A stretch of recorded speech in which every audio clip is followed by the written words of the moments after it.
अस्सलामुअलैकुम। मेरा नाम सैयद मोहम्मद चैनल पर बहुत बहुत खुश आमदेद स्वागत है। जो नए वो चैनल को ज़रूर सब्सक्राइब कर लें, वीडियो को लाइक एंड शेयर ज़रूर करें।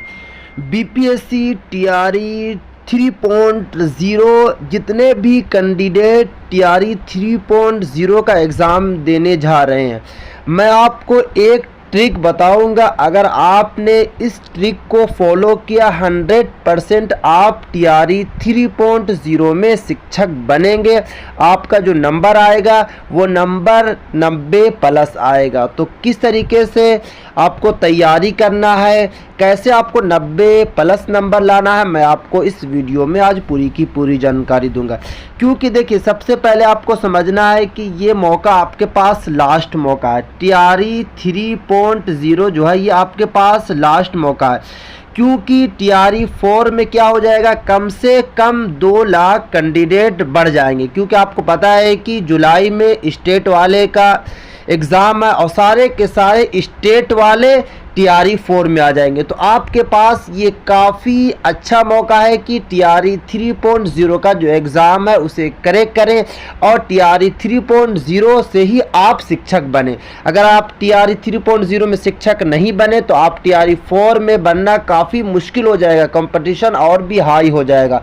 और आपको पता है कि टीआरई 3.0 का जो पेपर है एक मर्तबा कैंसिल हो चुका है। तो अब जो पेपर बनेगा टीआरई 3.0 जो जून में एग्ज़ाम होने वाला, उसका जो पेपर रहेगा काफ़ी हाई रहेगा। तो आपको किस तरीके से तैयारी करना है मैं आपको इस वीडियो में आज पूरी की पूरी जानकारी दूंगा। तो वीडियो को कहीं पे भी आपको स्किप नहीं करना।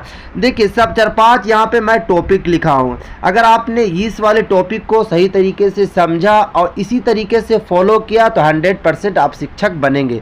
देखिए, सबसे पहले आपको क्या करना है कि आपको प्रीवियस क्वेश्चन पेपर को पढ़ना है। टीआरई 1 वाला आपको क्वेश्चन को पढ़ना है और टीआरई 2.0 के क्वेश्चन को पढ़ना है।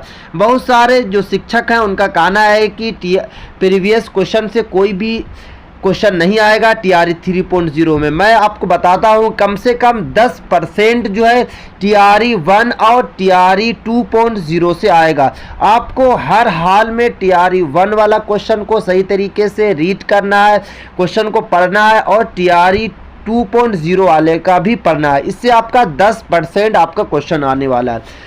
अब जो है दूसरी बात यह है कि आपको दूसरा में क्या करना है कि आपको बुक की रीडिंग करना है डीपली।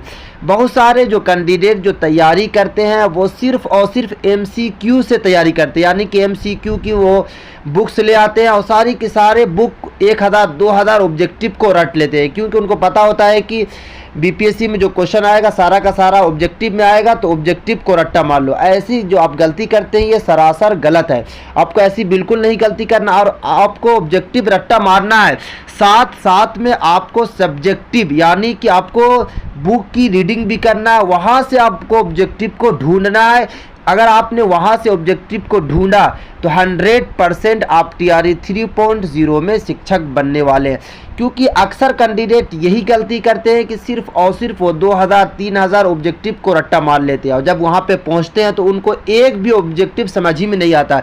क्योंकि देखिए, बीपीएससी का जो क्वेश्चन बनता है वो हाई लेवल का क्वेश्चन बनता है, तो इतना आसानी से आपसे क्वेश्चन हल नहीं होगा। कब आपसे हल होगा, जब आप बुक्स की रीडिंग कीजिएगा, डीपली पढ़िएगा, तभी जाके आपका क्वेश्चन जो हल होगा बीपीएससी का। तो इसलिए आपको बुक्स को ज़रूर पढ़ना। जैसे अगर आप मैथ्स की तैयारी कर रहे हैं तो आपको सारा ऑब्जेक्टिव की से हिसाब से तैयारी नहीं करना, आपको सब्जेक्टिव के हिसाब से तैयारी करना। अगर आप उर्दू की शिक्षक बनने जा रहे हैं तो आपको ऑब्जेक्टिव नहीं पढ़ना ज़्यादा, आपको सब्जेक्टिव भी पढ़ना है। अब यह तीसरी जो सबसे इम्पोर्टेंट बात यह है कि आपको टाइम बदलना पड़ेगा। बहुत सारे कैंडिडेट से हमारी बात होती है, उनका कहना होता है कि मोहम्मद भाई जो हम पढ़ते हैं वो सुबह से लेकर शाम तक ही पढ़ रहे हैं। क्योंकि आपको पता है कि टीआरई 3.0 में कंपटीशन ज़्यादा है और क्वेश्चन भी हाई लेवल का आने वाला है।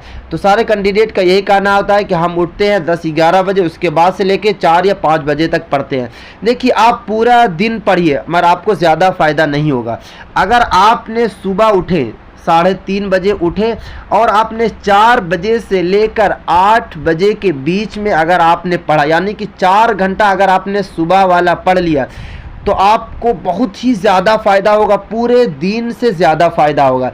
तो इसलिए आप रूटीन बनाइए, क्योंकि आपके पास जो वक्त है 1 महीना बच रहा, तो आप 3:30 बजे उठिए, 4 बजे आप बुक्स को लेकर बैठ जाइए और 4 बजे से लेके 8 बजे तक 4 घंटा लगातार दिल से पढ़िए, जिसमें से 2 घंटा आपको सब्जेक्टिव पढ़ लेना है और 2 घंटा आपको ऑब्जेक्टिव पढ़ लेना। इस तरीके से अगर आपने फॉलो किया तो 100% TRE 3.0 में आप शिक्षक बनेंगे।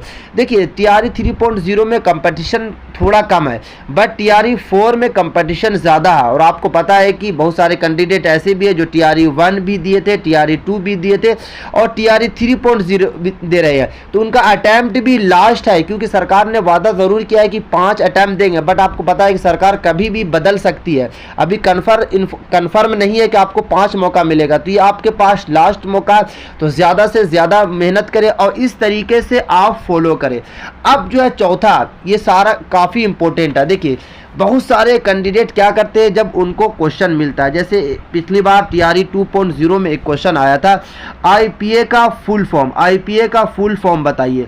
अब जो है देख सकते हैं कि वहाँ पे MCQ में 4 आंसर आया था। एक आया था इंडिया फोनेटिक अल्फ़ाबेट, दूसरा जो आया था इंटरनेशनल फोनेटिक अल्फ़ाबेट, तीसरा जो आया था इंटरनेशनल प्रोनाउंसिंग अल्फ़ाबेट, चौथा जो वहाँ पे MCQ में आया था इंटरनेशनल फोनोलॉजी अल्फ़ाबेट।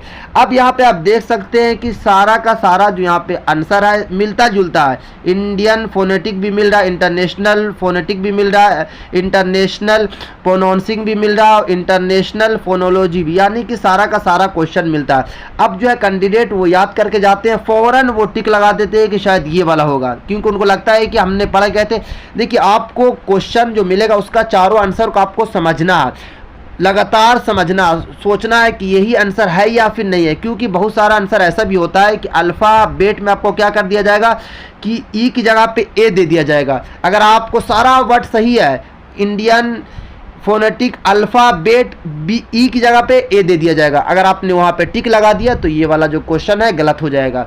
तो इस तरीके से आपको क्वेश्चन का MCQ को आपको पढ़ना है, 1-2 मरतबा पढ़ना और देखना है कि ये सही है या फिर नहीं है, क्योंकि पिछली बार इस वाले क्वेश्चन में काफ़ी कैंडिडेट जो है गलत किए थे, क्योंकि इसका जो असल मानी होता है इंटरनेशनल फोनेटिक अल्फ़ाबेट, इसका ये है फुल फॉर्म है। तो आपको क्वेश्चन को पढ़ना है, उसका आंसर को पढ़ना, आंसर को समझना है कि ये है या फिर नहीं है, तभी जाकर आपको आंसर देना है। ऐसी आपको गलती नहीं करना है कि आप आंसर पढ़िए, क्वेश्चन पढ़िए और फ़ौरन आपको आंसर दे दिए, क्योंकि 120 नंबर का रहता है। अगर आप 1 नंबर भी कम कीजिएगा तो आपका काफ़ी नंबर कम जाएगा, आप कट ऑफ से आप बहुत ही नीचे आ जाएंगे।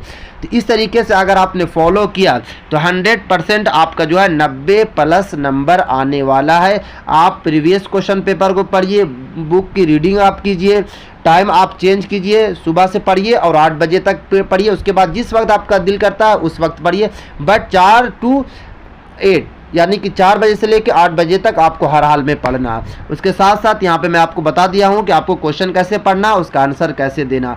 अब जो है दूसरी ये भी अपडेट एक निकल कर आ रही है एज लिमिट को लेकर, क्योंकि काफ़ी कैंडिडेट परेशान है कि एज लिमिट में छूट मिलेगी या फिर नहीं मिलेगी। तो देखिए सरकार ने ज़रूर वादा किया है कि TRE 4 में हम एज लिमिट वाले को अंदर करेंगे। और आपको पता है कि अभी एक बिहार में वैकेंसी आई है, कमोई जिला में वैकेंसी जो आई है, उसमें क्या है कि आपको 40 साल का छूट मिल रहा है। तो वहाँ पे भी आप फॉर्म भरें, क्योंकि वहाँ पे भी BPSC एग्ज़ाम कंडक्ट कराएगा। वहाँ पे भी सीट जो है अच्छी खासी सीट है, 120 से भी ज़्यादा सीट है।